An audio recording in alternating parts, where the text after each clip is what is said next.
The wrong system. Sanctification, Calvin's system. Though many are completely unaware of it, Calvin's system dominates Reformed and evangelical thinking on sanctification and antinomianism. It is important, therefore, that we should all be clear about Calvin's position on this vital matter. Let me give a sample of the sort of thing Calvin said on the question of the law and sanctification. The third use of the law, being also the principal use, and more closely connected with its proper end, has respect to believers in whose hearts the Spirit of God already flourishes and reigns.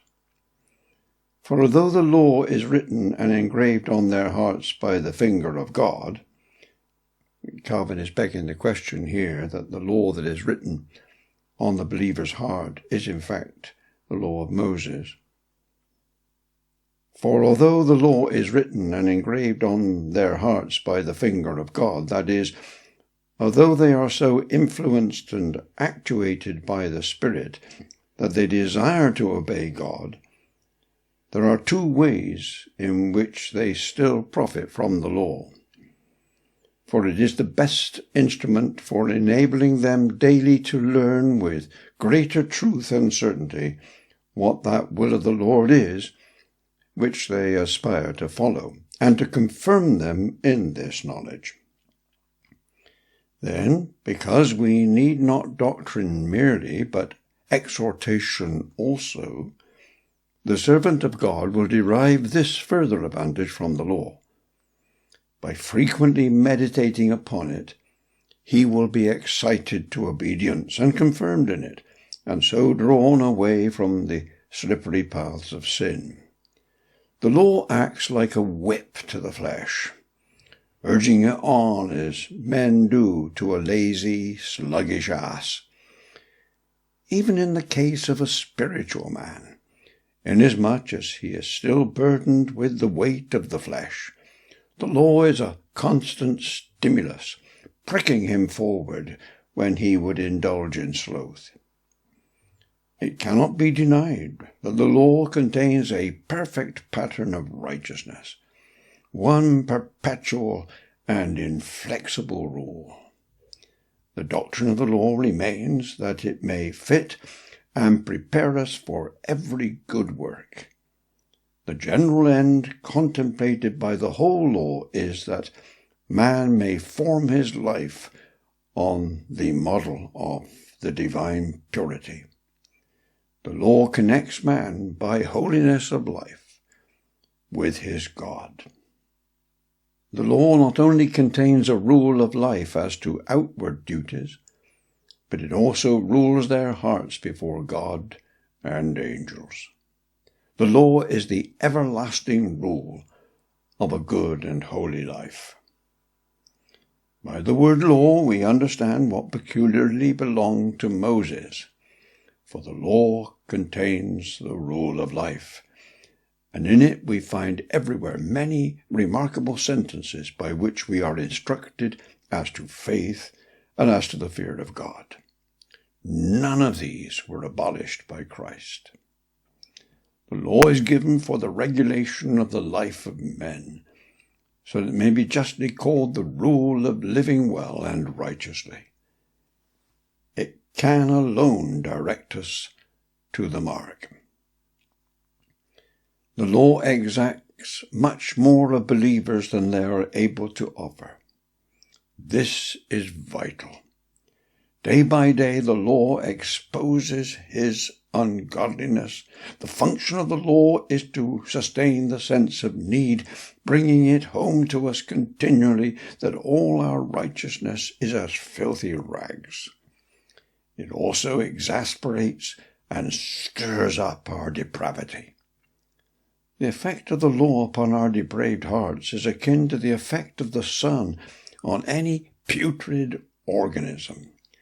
The law suggests sins, even in the very act of forbidding them. It provokes resentment of God's authority. It creates a slavish fear of penalty, which itself is incompatible with love, the very essence of obedience. Martin Bucer said as much before Calvin. The law, to those who are endowed with the Spirit, is in no sense abolished, but is so much the more potent in each one as he is richly endowed with the Spirit of Christ. And many have followed Calvin. There now follows a series of quotes from various authors. The moral law does forever bind all, as well justify persons as others to the obedience thereof.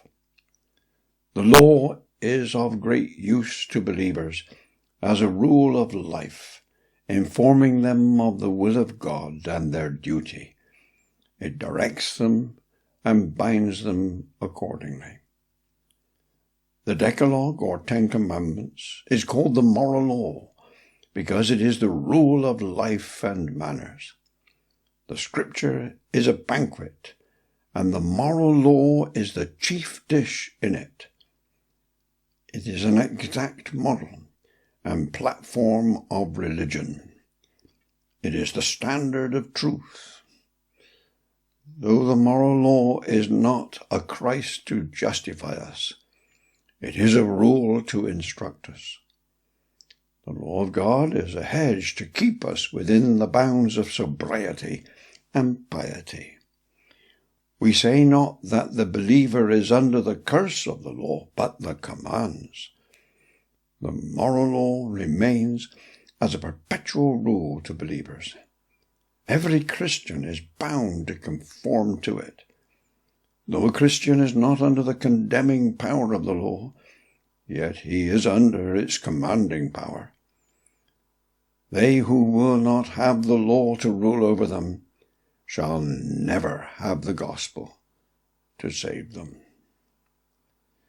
The law was given to be a spur to quicken us to duties. The flesh is sluggish, and the law is a spur or goad to quicken us in the ways of obedience. Although true believers are not under the law as a covenant of works, to be thereby justified or condemned, yet it is of great use to them as well as others, in that as a rule of life, informing them of the will of God and their duty, it directs and binds them to walk accordingly. It is of use to the regenerate to restrain their corruptions. The law encourages to their doing good and deters from their doing evil. The law is of use to saints and true believers, to point out the will of God unto them, what is to be done by them, and what is to be avoided, to inform them of and urge them to their duty, to be a rule of life and conversation to them, not a rule to obtain life by, but to live according to. It continues as a rule of walk and conversation to them. A believer is under perpetual and indissoluble obligation to conform to the law as a rule of conduct. If the moral law be not a rule of conduct to believers, and a perfect rule too, they are under no rule, or, which is the same thing, they are lawless. A third and essential use appears to the believer. The believer's sanctification can only be attained in practice by giving him a holy rule of conduct. Such a rule is the law. It is to be assiduously observed as a guide to that holiness which is the fruit of adoption. The law is a rule of life for believers. While the Reformed do full justice to Calvin's second use of the law, they devote even more attention to the law in connection with the doctrine of sanctification. The law shows the believer the will of God and his duty to his fellows. The law of the Lord is not only for the soul that needs conversion, but also for the nurture and warning of the converted. Avoid as you would a deadly snake any man who denies the law of God, is the Christian's rule of life. The law, not the gospel, is the rule of our sanctification. The pedagogic work of the law is not confined to the unbeliever, nor is it confined to our pre-conversion experience. It is vitally important also in the life of a Christian.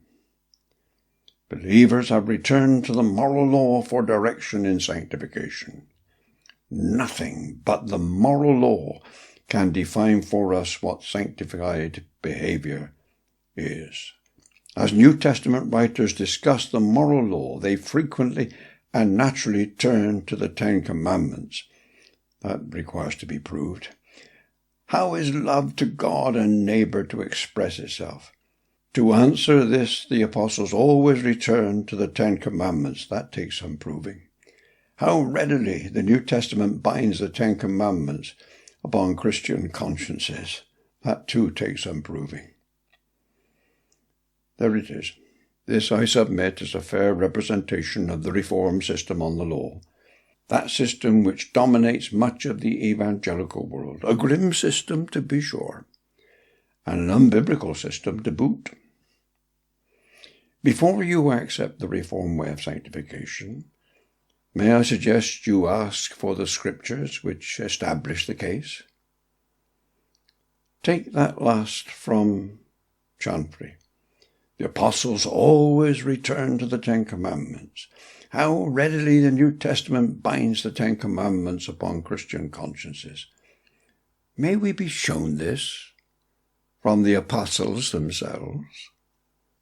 And taking my own medicine, that is precisely what I ask you to do with me as I now give a few brief expositions of passages from the apostles' writings, plus one from Christ's own great high priestly prayer for all his people. Making due allowance for the extempore nature of the material, check to see if what I say is a proper exposition of the biblical text. And if you are persuaded that what you hear here has got to the heart of the New Testament teaching on this vital matter, I urge you to reject man-made systems and adopt the scriptural way of sanctification and assurance for the believer. It will cost you dear in terms of rebuke, ostracism, and the like, but it will bring you gospel relief and joy. More, it will encourage, stimulate, and help you in your daily sanctification and assurance. And it will do this because instead of directing your mind and heart to the law, to rules, and to looking only at yourself, it will take you to Christ. It will set your heart and mind on him. And this is precisely what the apostle commands all believers to do. Since then you have been raised with Christ, set your hearts on things above, where Christ is seated at the right hand of God. Set your minds on things above, not on earthly things. For you died, and your life is now hidden with Christ in God. Christ is all, and is in all.